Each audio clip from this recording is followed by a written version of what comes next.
Welcome to Under the Microscope. I am your host, Jenny Germano. Thanks everyone for joining me today.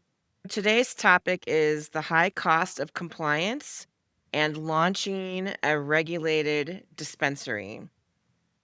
A bit about my background.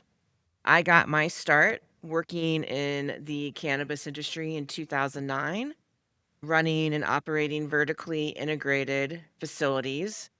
And in 2015, I founded my company, ICS Consulting, out of Denver, Colorado, and I help operators navigate the regulatory landscape and launching their businesses.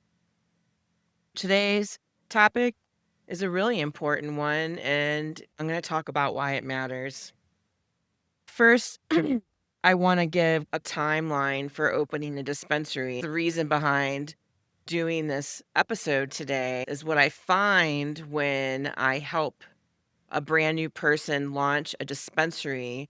By the time they reach out for help to me, they are in complete overwhelm. And maybe they spent the first 4 to 5 months doing their application or applying for a license or working with that security company or that technical writer to win the license, and then they decide to take that journey on by themselves to then try and open their dispensary and quickly finding out that it's a lot harder than they thought it was gonna be. And I get called around when people are anywhere from 4 to 3 months from opening their dispensary needing help.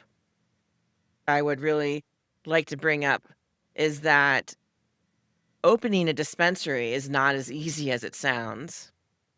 You have to be really organized and you have to have somebody on the team who's an expert who has done this before or done this a lot of times or ran and operated a dispensary themselves to help you navigate the curveballs and challenges that you're going to be faced with to help you manage the overwhelm, which really the overwhelm comes from the huge amount of tasks and things that need to get completed. And there's so many moving parts and there's so many roadblocks along the way that it's so easy to get overwhelmed when you're trying to launch this facility. One of the things is that opening a dispensary in a regulated market, the cost of that is going to be different in every state. For example, in Colorado, where they've been opening up these small towns, these local municipalities, I know people that are launching these dispensaries for around $1 million. It really depends on who the people are. Sometimes that person, they're their own contractor, they're doing the work, the building, and all that stuff. And then other times people are more in the over $1 million range where they don't know how to do those things and they are having to contract out somebody to come in and do the build out and all these things. So it really just depends on where you're at, the funding, what you have the money to do. Is this a small mom and pop business? Is this like your third or fourth facility that you're opening and you have the resources and the capital and you can just copy and paste from your last facility to the new facility? I would say people who open dispensaries all across the country, by this time they have, I would hope, have figured it out, all the different things that they're up against and challenges that there are. But for somebody who's never done this in New Jersey or Minnesota and some of these new states coming online, maybe this fall we'll see some new states passing on the adult use side. There'll also be local municipalities in all these existing states that might decide, hey, we want the tax revenue. We're going to go ahead and start approving. If it can happen in Colorado, where this has been going on a really long time, it can happen anywhere. We have towns. Colorado Springs just went adult use. And how long has Colorado had adult use? Since 2014, and it's 2025. That is how long. And I believe Colorado Springs is our second largest city in the state. So imagine all that tax revenue they've been missing out on for all this time. And then we have these little tiny towns that maybe have 20,000 people in them, 10,000 people. They are now lifting the bans all these years later in 2025. So that gives hope to people who think they might have missed out on an opportunity, depending if your state has caps or not. Some states have caps, like Missouri, other states, like Michigan and Colorado. Not everywhere has caps. Like in the city of Denver, you cannot get a new license. You have to buy an existing license. It's capped out because there's no more space. But so it just really depends. And so you have to do your research. But if you're in Minnesota or New Jersey, which obviously people are still opening facilities in New Jersey and Minnesota is just getting going, you want to make sure that you do your research and that you have the funding. I'm gonna just give a little bit more about my background. I know I shared in the intro, but I ran and I operated dispensaries for 6 years in Colorado. I was doing vertically integrated. So in the old days, you got a dispensary and a cultivation facility, and so I did the medical market for probably about 5 years, and then when they voted on Amendment 64 here in Colorado, I began to position myself to move into the adult use market so I could learn how to run and operate the adult use side. I helped launch a adult use dispensary in 2014. They were medical, and we converted over to adult use. We stayed medical and adult use for quite some time, and then at that point, we lost medical patients, and then we just went to adult use. And that can be totally a whole other conversation in an episode of how do you maintain both in the medical and adult use market. I do have experience with running these facilities and being on the ground floor. And I would say the challenges that operators face in 2025 is still very similar to what we were facing in the early days. I would say banking has improved. There's a lot more choices around banking. The products have improved, packaging has improved, the testing is better. There's a lot of things that have gotten better in the last 10 years. And so now I help clients launch those dispensaries. And I take all my experience from running these dispensaries to now helping them navigate how to have a successful dispensary launch. One of the places that I like to start with helping operators is removing them from I call it the fantasy of cannabis and moving them into the reality of cannabis. And there's a lot of preconceived notions or misconceptions when people come into the cannabis industry. And it's really important to do this for an operator because I work with small to medium sized companies. And some of these people, they're not just getting, and sometimes they are heavily invested in by investors. But for the most part, these are people that their parents gave them money, or this is out of their savings, or they're cashing out their 401k, or family members are throwing in, or they're going in with their friends. Maybe they were able to raise a small amount of capital and doing a raise, but these are not millionaires that are starting these small to medium sized businesses who probably will always be around 10, maybe 15 or less employees in their company. And as the owner, you're probably going to be working in the dispensary at least for the first year until you get things figured out. You're not just stepping away and handing it over to their employees. It's really different than corporate cannabis or a well funded, capitally raised business that has 23 to 70, 80 licenses across the country. They approach it completely different. It's a completely different situation than a small to medium sized business. I like to take people out of the fantasy of number one is that this is easy. That once I get through the licensing process and get that license in my hand, it's going to be smooth sailing from there. And I would like to say that, and I have probably have said this a few times, but getting the license is the easiest step in launching one of these cannabis facilities. And I think for anyone who's starting to grow a cultivation facility, go back and listen to one of my videos I did with Matt Best and Stuart Ware around launching one of these craft cultivation facilities and the amount of things that you run into and that you're up against and the funding, the lack of money, and just all the roadblocks. And listen to that episode if you're really looking for the cultivation side. This is more the dispensary. And what's challenging about the dispensary is you have to go through all these things and then you get open and you have to have all your money invested not only in your building, your security, your cameras, your compliance, your marketing, your branding, your packaging, the whole vibe of the store and your employees and your tech stack and all those things happening. But now you got to have all the inventory right out of the gate, right out of the gate. And in any state, in Colorado, it's really just like you need close to around 50 grand to launch with your inventory, 30 to 50 grand. You can get away with that in the Colorado market, but you can't get away with that in New York or New Jersey. And it's most certainly not going to happen in Minnesota. It's going to be a lot more expensive for inventory. And the reason why is we're so saturated in Colorado. The cost of product is really low. The cost of flour or the raw materials to make the edibles and the extractions and the concentrates and the joints, the price per pound here is just outrageously low. We're talking people are getting pounds for $200 and $300 up to $1,000. Bottom shelf are like $200-$300 pounds.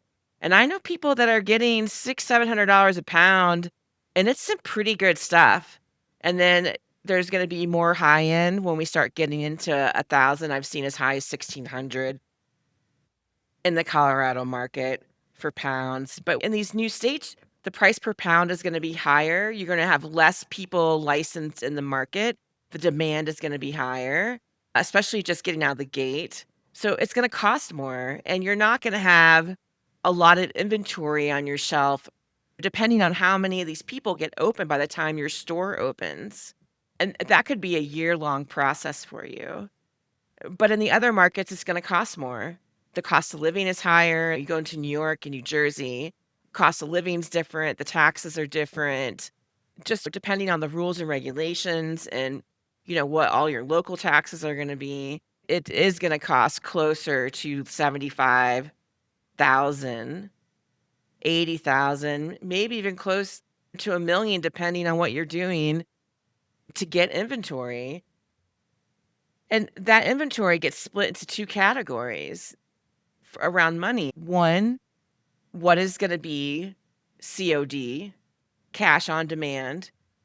The people that you're purchasing from, the vendors, the manufacturers, and the cultivation operators, do they want COD or are they gonna do terms? In today's industry, across the United States, people are not paying their bills, and they're treating the manufacturers and they're treating the cultivation operators as if they were a bank to loan them all this money to put product on their shelf, and then they don't pay them back, or they take 90 days or longer to pay some of these smaller operators back. So I would say if you're going to be opening a dispensary, be a good business owner and please pay on time. What I'm seeing is that most vendors will start with COD first, and they'll have you do COD for the first 2 to 3 orders. And if you're on time with the COD and you don't bounce checks and you're paying your bills, they'll then move you to 7 days, and then if you do good there, they might change the term to 14 and they might expand it to 30. That is what I'm seeing out in the market and these more mature markets like Colorado and Oregon and Washington and Michigan. But for the most part, there are some struggles with payments, which is what I hear from every single operator that I interview on my operator series, that there is a challenge. It's really coming out of that fantasy of cannabis and moving into the reality. And the reality is just the truth in that there are challenges, there are going to be hurdles, there are going to be all these things that are going to be thrown at you. And what most people think launching a dispensary looks glamorous. Oh my gosh, I'm in the cannabis industry. I'm selling weed for a living. You're getting caught up in the fame of it. And there's just so many misconceptions. I'm going to make all this money and all these people are going to come. And all I have to do is build it. And it's just weed. And that will naturally bring people in. I don't have to do any of this hard work or think about these things. And I hired this employee, and they used to work in Colorado, they worked in Michigan, and now they're gonna work in my dispensary in Minnesota, and I'm just gonna put all my trust into them. They know what they're doing, and I don't. I could write a book. I could write a book on the crazy amount of things that I hear from people and the not thinking about things thoroughly through and the lack of consideration with compliance and money and financing and challenges and hurdles and all these things that you're up against. So that's my job. I've been a bubble popper for 10 years. That's what I call myself.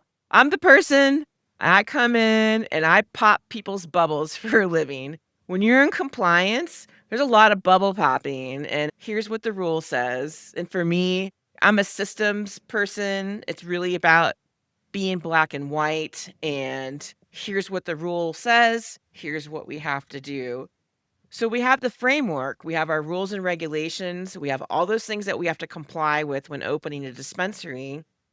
And when you're getting ready to open your dispensary, if you're going to be hiring somebody like myself or a company or a consultant, anyone who helps launch these facilities, at least for me and where I'm at and how I'm structured and helping people launch, I need anywhere from 4 to 6 months of working with that company to get them ready and all the SOPs. We're building relationships with vendors. We're working on the pricing. We're figuring out the tiers. I don't know what everyone else does when they help launch these facilities. I fully integrate myself into the team as a consultant, and I'm on the team, and you've got me for 6 months, and I'm your team member, and I'm your project manager, and I'm doing all these things, and I'm helping people manage their task because they're so overwhelmed that they forget about all these different things that they have to do. So it just really depends on who you work with and their style and how they do it. But I start them early on to create success. I have a great success story in Colorado, a small town out on the Eastern Plains. I helped my client launch his dispensary. He was competing against 3 other people that were opening their dispensaries. We were able to get open 2 months ahead of everyone, including a multi-license operator in Colorado that has and in fact, the whole entire city, I believe, was in complete shock that he got open. I would say what he did correctly from the beginning was he hired an experienced cannabis attorney who then worked on his application, did the licensing. She knew Colorado really well, the licensing process and everything from the state to local municipality. He went to all the meetings, all the city council meetings. He fought for that license. He fought for his place because he was a local in the town. He was competing against everybody coming from outside, from the city of Denver and other places. Nobody was a local except for him. And everybody thought, this guy's never going to do this. But then he hired a consultant. We really spent a great amount of time hammering things out, talking about cost, getting it all organized from the website to the branding to how they were going to do every little detail from staffing to the handbook to everything. And he was able to open way, way ahead of everyone else. And I really think it has to do with the choices that he made. He knew he was overwhelmed. He'd never worked in this industry before, and he recognized that he needed help right away. To me, those were all great choices. I'm in over my head. I got to get help. And he got the help and he got there. And so it's things like that to really tease out and think about. I've had people, they want me to come help them open their dispensary with 3 weeks. And that's just suicidal. That's crazy. It's just not enough time. There's just so much that goes into it. And it's going to be complete chaos. And it's already going to be such a chaotic experience to begin with because you're doing your soft launch and then you're moving into your grand opening. And there's so many things that go wrong. There's so many things that go wrong that are completely out of your control. And you still have to keep going and navigating that journey. So I think it's really important for people to go from the fantasy and move into the reality and saying, okay, can I do this? Do I need the help? Do I even have the context to know what's going on? Am I in over my head? And if you haven't done this before and you have nobody helping you, how do you even know? How do you even know what's going on or if you're doing things correctly? I see people make wild decisions and they bring me in and I'm thinking, "Oh my gosh, why did they do that?" Like you just wasted all this time and money. And that's the thing is like you can waste a lot of time and money, and there are a lot of costly mistakes, which is why I call this episode "The High Cost of Compliance" when it comes to launching these dispensaries, whether it's medical or adult use. I would say the common misconception is it's gonna be glamorous, it's gonna be easy. I worked in retail for 30, 40 years. I know how to run a retail location. Come from oil, gas, I can do anything, I can do this, this is easy. Regulated cannabis is still like this untamed industry. We're still very young, even though it's been going on. I believe they obviously we go back to California is where it first all started, but in Colorado, they legalized medical in 2000, so 25 years ago. That was Amendment 20. And in 2012, they legalized adult use, which was Amendment 64, which then people got licensed and open by 2014.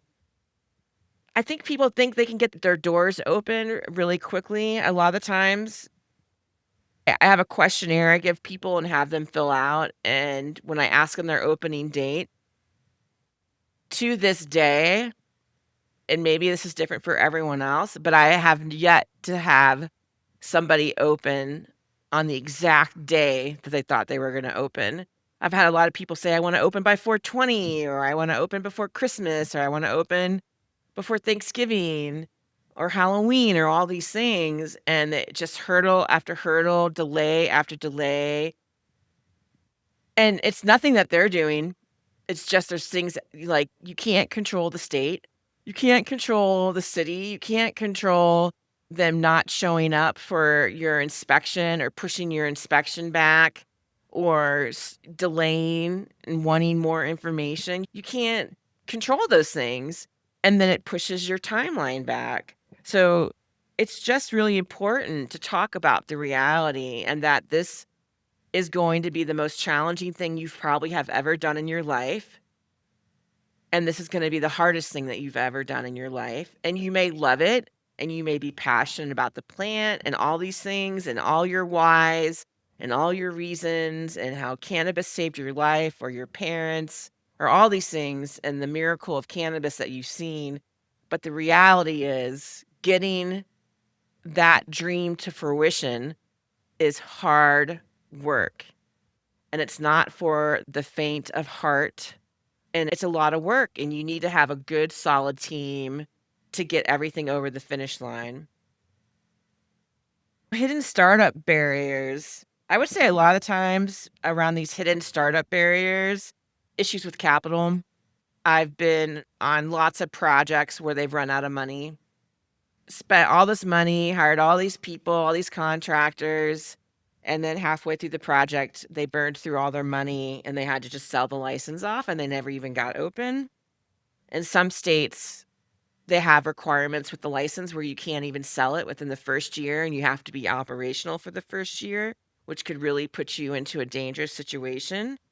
Other times, I've had where expenses come up in the build out and the $20,000, $30,000 they had allotted for inventory ended up having to go for the building, and when they tried to open, they didn't have enough funding to get all the ordering in for the inventory, so when they opened, they didn't have enough product and customers were upset and complaining that there wasn't enough product at the grand opening. I've actually seen that happen multiple times.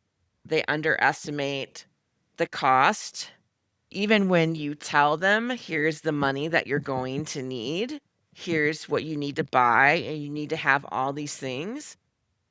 Sometimes people still want to do what they want to do and think that this is the best way to do it. And it can make it a more painful experience because instead of having everything you need right out of the gate, you're dragging your customers along for 3 to 6 weeks of not being fully stocked as a dispensary right when you open your doors.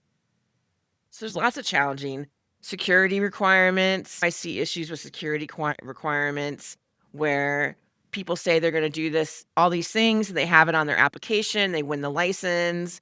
And then when they come in for the inspection, the regulators find out they changed something with the security plan and they didn't tell the state or the local municipality. And that can sometimes be a barrier and really it costs money and get projects delayed. So it's really important to try to keep yourself grounded in the reality of launching these facilities and that it's important to have somebody on the team that's driving everyone, that's keeping everyone grounded, reminding everyone that this is normal, keeping everyone calm when a curveball happens or a challenge comes up because it's going to be nonstop all the time. All the time, there's going to be challenges and how to navigate it, and not lose your mind and keep your cool and keep moving forward and keep everyone on track. That's the best way to do it because that way you can get open on time. Sure, most projects get delayed a week to 2 weeks. Even some other states, I've seen as long as 6 months. It's all over the board. It really just depends on team and funding and what issue you're coming up against. The next section I want to talk about is compliance is expensive. And it's non-negotiable because here's why. If you're going to come into the regulated cannabis industry and you're going to run a dispensary and you don't have a lot of money, maybe you shouldn't come into the cannabis industry. I have to be blunt about it because what are you risking? You're going to take what little amount of money that you have, even if you have a micro license or a social equity license or one of these smaller licenses that you're going to come in and get, and you're just a 600 to 1,000 square foot facility, you have to have the money to do compliance at the end of the day. If you're a micro license, you're still going to be held to the same standards as a commercial operator. So somebody who's like growing 1,800 to 20 to 50,000 plants in their canopy, and you come in, you're like, okay, I have my 500 plants or my 300 plants. Guess what? You still have to do QMS. You still have to have all the security cameras. You still have to have the labeling and packaging. You still have to do metric. You still have to track all your product. You still have to buy RFID tags. And you're small. The cost of compliance is high for everyone. All the operators, they all have the cost of compliance. Nobody is safe from not doing compliance. And then when you ignore or you don't do these things, you might not even get operational. For example, in Missouri, their micro licenses have 2 years to get open, to comply, and to get all those things done before they have to get operational, where the commercial licenses were 1 year. But still, like, how many of those micro businesses are really going to open after all the ones that have been awarded? It comes down to the money, the location, the branding, and then only that, in some cases, depending on the state, you can only do business micro to micro. Now, in Colorado, if you're a social equity license, which I consider more of a micro license, you can do business with the big operators and the commercial operators. But in Missouri, you can't. It's micro to micro. And to me, that would be more challenging. And maybe that's something down the road that Missouri might figure out in 5 years, that they might decide to change and let these micro businesses do business with the commercial operators. And they can use the commercial testing facilities, but everything else is the micro license, the micro. So these are things to think about. If you're going to be a micro business, social equity, or a small and medium-sized commercial operator, do you have the money to pay to get open, to get the license, to do the build out, to hire people on your team to help you to get open, and the cost of compliance? Compliance is woven into every aspect of the business, from employees to the building, to the lights, to the SOPs, to the plant, to the POS system, everything. Compliance touches every single inch of these businesses, and that costs money. So it's something to think about. And I can't just tell everyone, here's all the money that you're going to need, because it's just too hard. It's too many unique situations out there and everything is different. But it's over $1 million or more to launch these facilities in this day and age, except for you can go in these more mature markets and you might get lucky in Michigan or Colorado or even in New Mexico now. You might be able to come in and buy some existing operators out at a low cost, because a lot of these businesses are going under and there's distressed assets right now in the saturated markets. I know people that are successful in Colorado. You really have to have it together and you can be successful. I'm seeing it. I know I hear people saying these saturated markets are dead, but I don't think it's true. I still see a lot of people thriving and doing well. So it's in the eyes of the beholder. It's in the eyes of the beholder, really is what it comes down to. So compliance is expensive. It's non-negotiable, meaning you snooze, you lose, right? If you don't invest in compliance and you don't do all these things and you cut corners, and I feel like I've said this a million times in the last 10 years, is that it will cost you. It could cost your business. It could cost a violation. It could put public safety at risk. It can put your employees at risk. And then it puts all your investment and your money, especially, I would really like to say to all the mom and pops and the dreamers out there and all these people that have said their whole life they wanted to do something like this, and you're cashing in your own personal money. Take it seriously, because you could lose everything. You could lose everything. I've seen people lose everything, their relationships, their money, and just sold off the license, or sometimes surrendered the license and just given up, and they've gotten burned out. It's something you really have to think about and take seriously. Big operators, MSOs, they lose money. Investors know the risk. They're investing. They know the risk that they could lose their money. I think the risk is greater for small businesses. Also, there's lots of regulatory hoops. You have your reporting requirements, making sure you're passing all your inspections. I would say the hurdles come up during the build out. So once you get your license in the construction phase of launching a dispensary, things definitely come up with construction or the build out or electrical or something comes in. Sometimes inspectors come in, there's a stop order. Sometimes you didn't vet a good GC and they didn't pull permits and now you got a stop order. What if you're in, what if you're in a city where it takes forever to get permits? Forever. It just depends. Every place is different. Some municipalities, they can get permits pulled in a week to 2 weeks.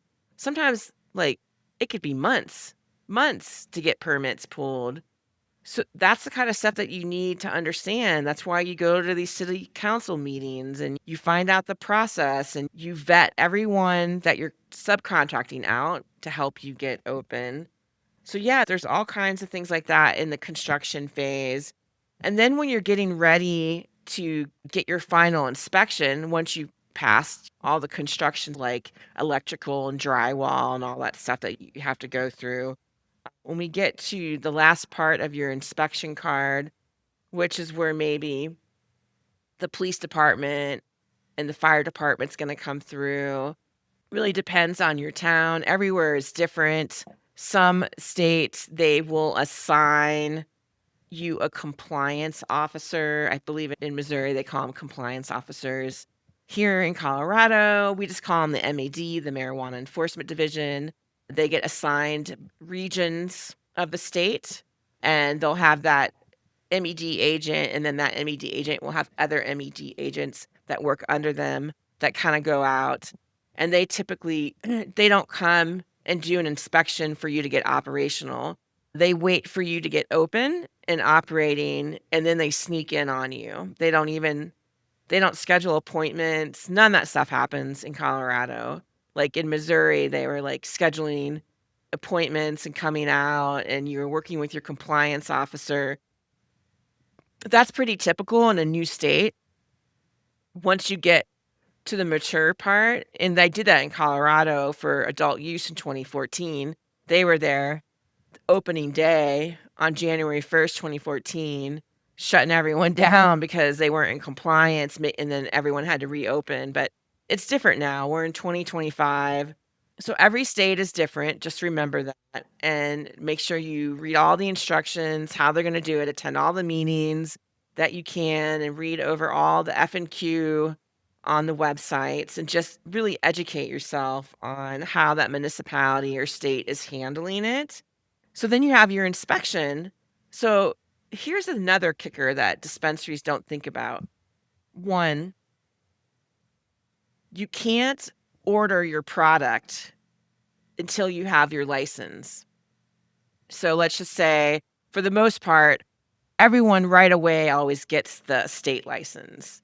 That seems to go the fastest, right? You get your state license, they get it in the mail, or maybe they send it to the local municipality. Everyone is different. All the towns and cities in every state, everything is different. I've seen it all kinds of ways where they mail the state license, or the local municipality wants that state license mailed to them and they're going to hold on to it. You still can't buy product. You cannot buy product. You can get your metric activated, your seed to sale tracking activated. Once you get that state license, you can start getting like things like LeafLink or any of those companies that provide those services. You can get your payroll and all that stuff set up once you get that license number, but you still have to get your local license number. You cannot get product in. So you have to pass your local inspection. You still can't get product in.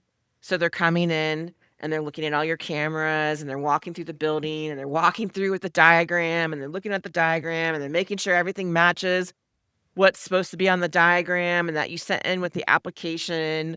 And they're walking around, and the police department are there. Sometimes the fire department's there. Recently, inspection had me and just my client, and 22 people from the city showed up, and the city also called and asked the state regulatory agency to come out, which they never do, ask them to come out and do the walkthrough.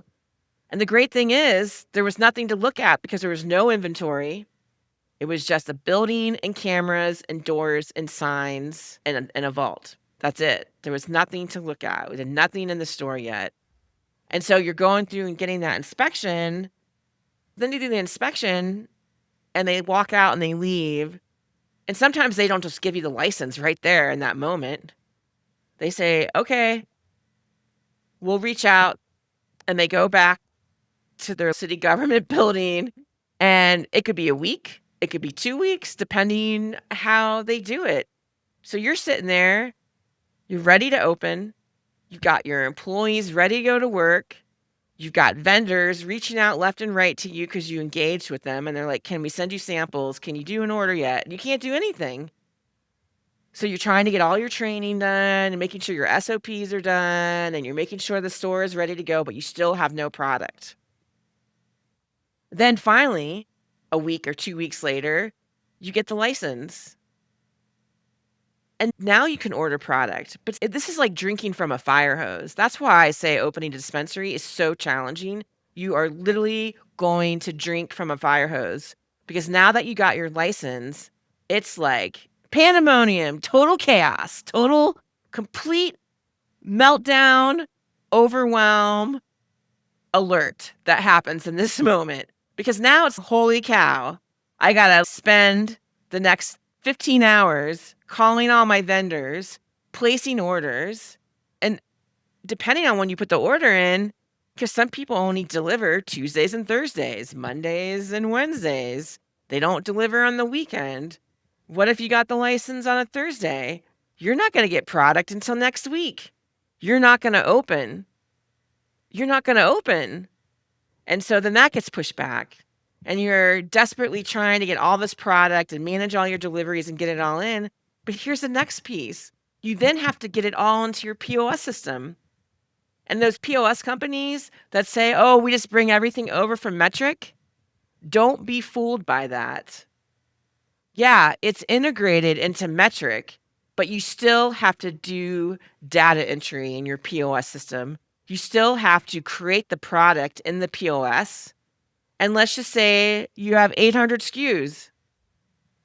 Who's going to sit there and enter in all brand new 800 SKUs? It just doesn't dump it in there. You can carry it over and bring it in, but you still have to create the product in your POS. There's still a ton of data entry. And then once you get through that, you got to barcode everything. And then you're barcoding everything. And then meanwhile, you're thinking in your head, oh, I just want to get open. I just want to get open. But you still can't get open because you don't have all the product. You still have to get everything barcoded. The POS company won't train you until you have product. So now you're in the middle of trying to train all your employees.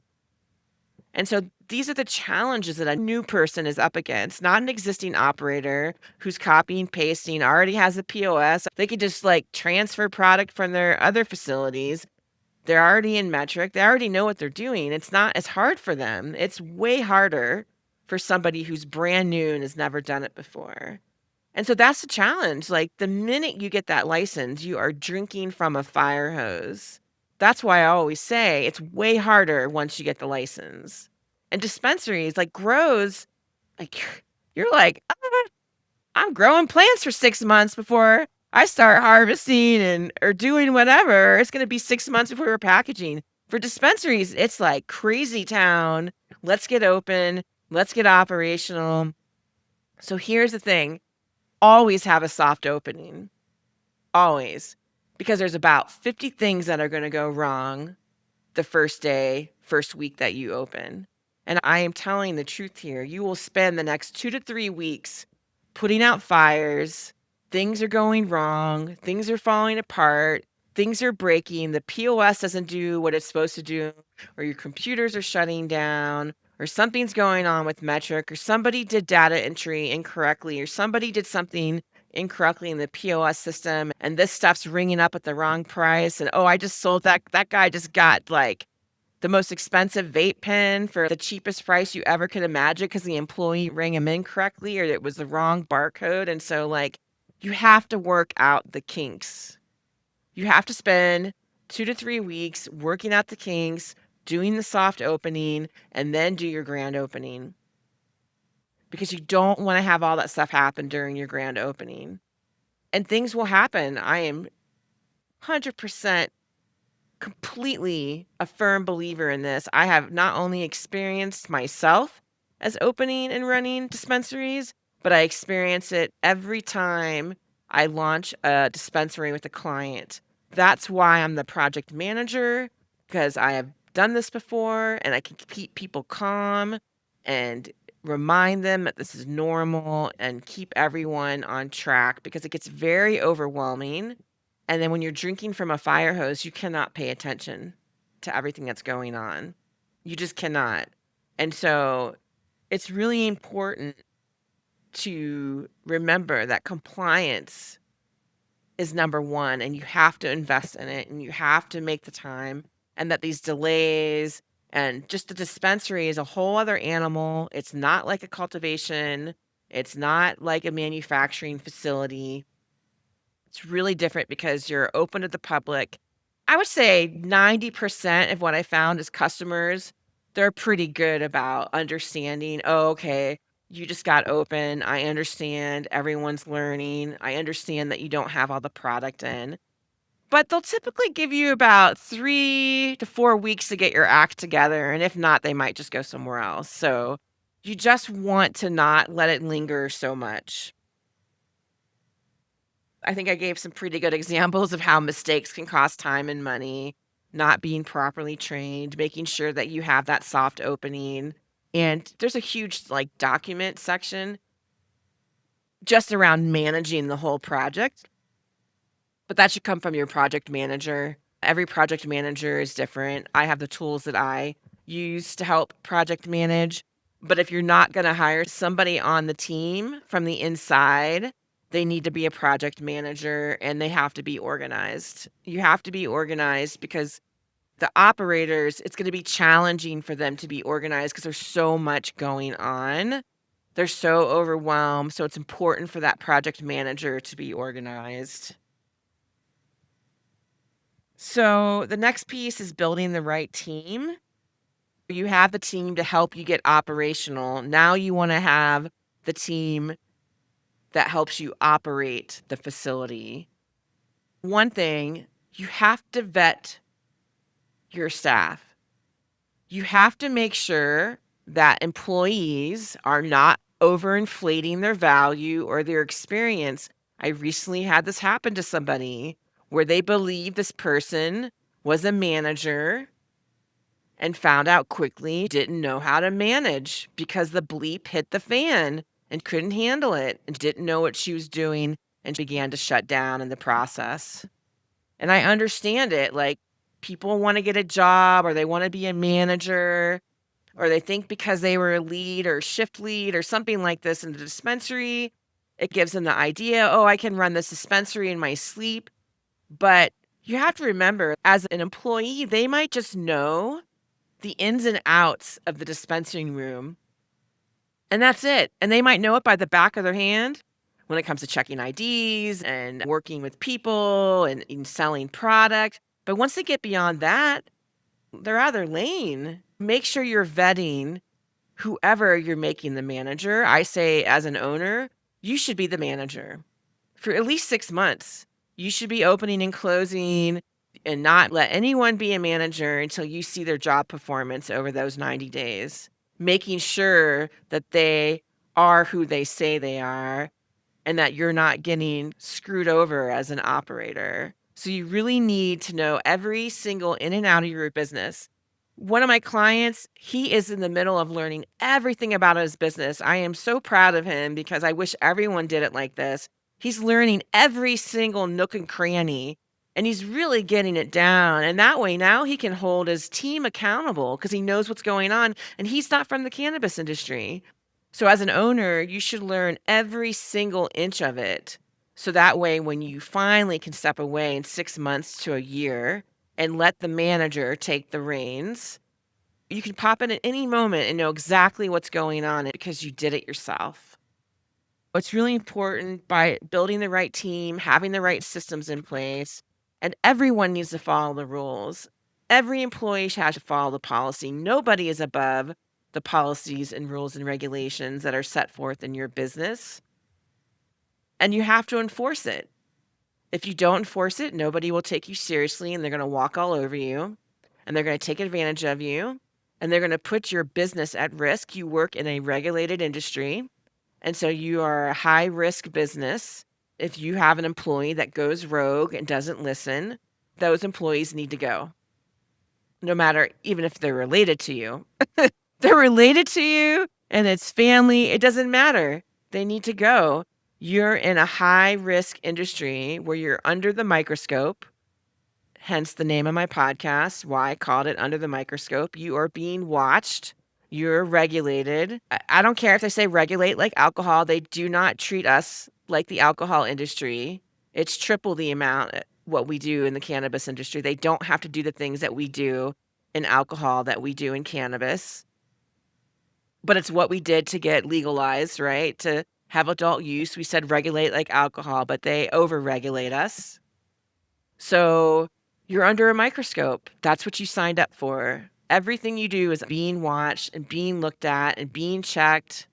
So it's really your job to make sure that you're doing all the things you need to do and not only making sure you're in compliance when you open and preparing for compliance, but once you get open, who's going to manage the rest of that journey? The opening part's crazy, right? There's all these things, but it's always going to be a fire hose. There's always going to be challenges. Once you get open, there's all kinds of challenges. There could be shortages. There could be issues with money. There could be issues with employees. Your POS system could crash.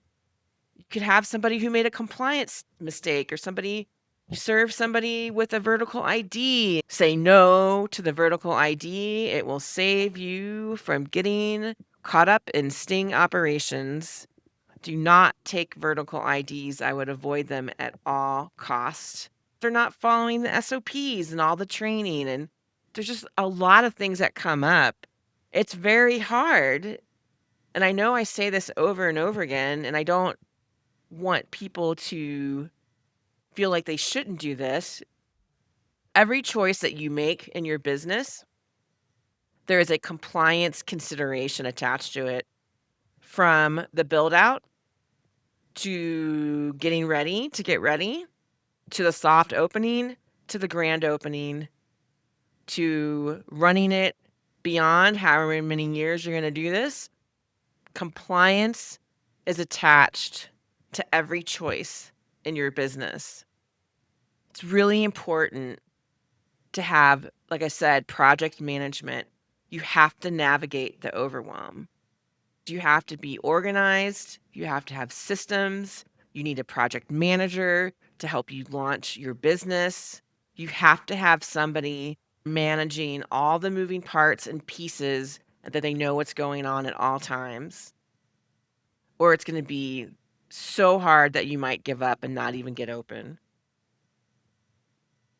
And to have to understand, you have to have the money to do all this, because you're going to make a little money at the soft opening. And then once you do the grand opening, hopefully you can start getting out of the red and making some of those costs back. Depends on your state and the competitive nature. I had some clients opening up in smaller towns. They were able to make some of their costs back right away. That's not necessarily always the truth, because if you're competing, it just really depends on the state and where you're at and how many people and access that customers have. There's these pre-revenue phases that you're going to go through, and that you need to have the money. Make sure you have the money to pay your vendors, build really good relationships with those vendors, get them in there doing pop-ups. So for your soft launch and your grand opening, have events, get glass blowers, have pop-up tents, serve hamburgers and hot dogs or vegan cookies, whatever it is that you like, whatever it is that goes with the vibe of your store. Do that the whole month. I always say grand opening, how women like to celebrate their birthdays. They like to have a birthday month. Just have a grand opening month. Every day, every weekend, there's something going on. There's events going on. Getting involved in the community. And that's how you get your brand out there, especially if you're small. Getting out there in front of the customers, building that base and that loyalty, and taking care of your customers. I would say the last thing, I know I talk about this a lot, but watch the burnout. The only way to handle burnout is have a why. Like, why are you doing this? Why is it important for you to have this dispensary? It has to be more than about the money, because money's not enough. Everybody knows, we see people are miserable. They're not happy with all the money in the world. You have to have a why. You can't make money the why. Why are you doing this? It's the plant saved your life, or you want to be a resource and give access to patients or people? What's your reason? Why are you doing this? Does it have to do with the community? Are you trying to open a dispensary? Are you trying to get rid of the stigma of what people think about cannabis? So what is your why? And you ever work a job and you did it for 20 years? Oh my gosh, I can't do this anymore. I've been doing the same thing over and over again. You lose the passion. I see that happen all the time in the cannabis industry. People lose the drive and the passion and the commitment. So try to keep those things when you're in the middle of launching, because you're going to go a million miles a minute and you don't want to miss out on the good stuff. I know people like to power through. It's really the journey, not the destination. It's the journey to get there. My gosh, how proud are you going to be with how hard that you worked, that you did get open and that you did make it through drinking from the fire hose? But it's going to be continuous hard work. to keep everything open and be in compliance. Just some key takeaways as I'm going to wrap up here. It's 100% possible to run a successful regulated dispensary. And it is 100% reasonable that you can launch one successfully and do it the right way and have the support and not have it be a total dumpster fire experience. And you just have to have the right team in place to help you navigate it. So hopefully this helps everyone. I would like to thank everyone for tuning in today and listening to this podcast episode. You can listen to my podcast on all the streaming apps like Apple and Spotify and Amazon Music. And please check out my YouTube channel, Under the Microscope with Jenny. Stay tuned. I will be having some more compliance episodes coming out. Thanks again for joining me today.